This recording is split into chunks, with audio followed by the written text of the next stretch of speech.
ជំរាបសួរពុកម៉ែបងប្អូនទាំងអស់គ្នាថ្ងៃនេះខ្ញុំនឹងបង្ហាញពីវិធីធ្វើជ្រូកមមាញទៀតហើយកាលពីឆ្នាំទៅខ្ញុំបានប្រាប់ពីវិធីធ្វើម្ដងហើយឥឡូវនេះគឺខ្ញុំមកបង្ហាញពីវិធីធ្វើរបស់ខ្ញុំម្ដងទៀតតែបើបងប្អូនមានវិធីធ្វើបែបណាល្អជាងហ្នឹងក៏អាចចែកម្លែកគ្នាបាននៅខាងក្រោមវីដេអូណា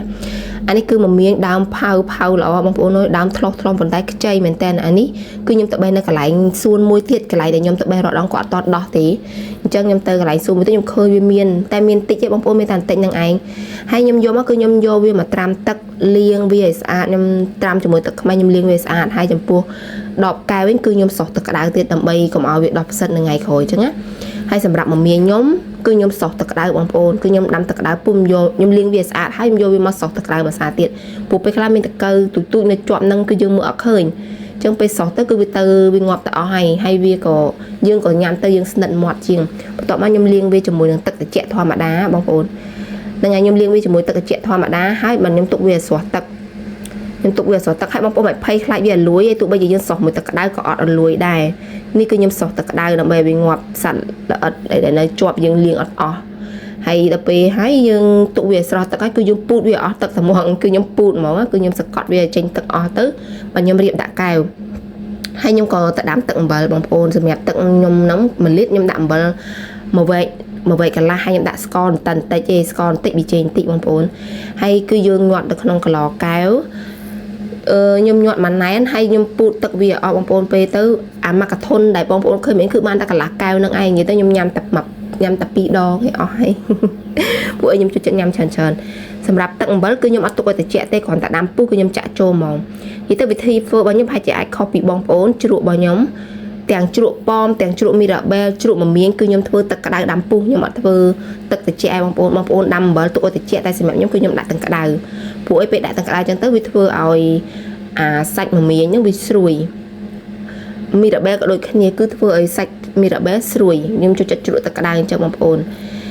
អានេះគឺខ្ញុំជ្រក់ហើយភ្លាមខ្ញុំទុកឲ្យត្រជាក់អត់អាចគ្របនឹងក្តៅគឺទុកឲ្យត្រជាក់សិនដល់ពេលតែត្រជាក់ហើយចាំយើងគ្របវាទុកខ្ញុំទុកវាប្រហែលជា5ទៅ6ថ្ងៃឥឡូវនេះគឺជូរហើយបងប្អូន5 6ថ្ងៃស៊ីសងទៅលើកន្លែងដែលបងប្អូនទុកបើសិនជាវាក្តៅល្អវាឆាប់ជូរហើយបងប្អូនមើលវាទៅតែខ្ញុំដូចជា6ថ្ងៃបានជូរ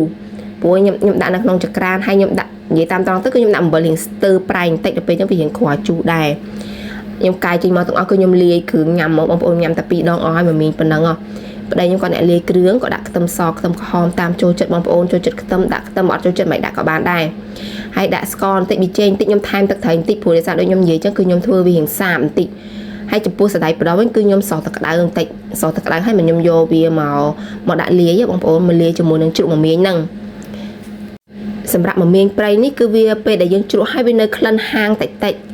តែនៅពេលដែលបងប្អូនលាយជាមួយសណ្តែកប្រដោះលាយជាមួយគ្រឿងស្ករប៊ីចេងគឺវាបាត់ហាងអស់ហើយញ៉ាំទៅអត់មានដឹងហាងទេគឺឆ្ងាញ់បងប្អូនអត់ហាងទេប៉ុន្តែវាអាចមានដើមខ្លះវានៅក្លិនរៀងខ្លាំងវារៀងហាងដែរវាមមា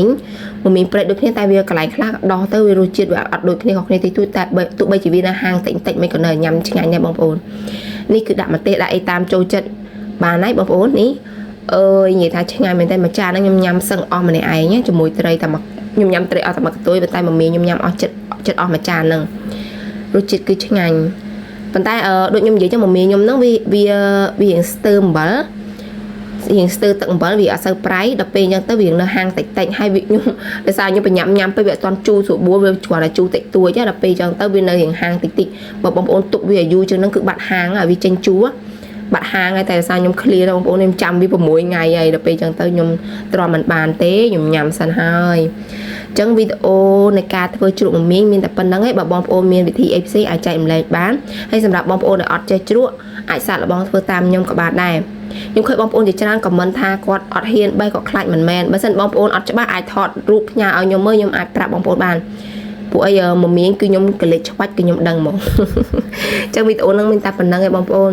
អរគុណច្រើនជម្រាបលា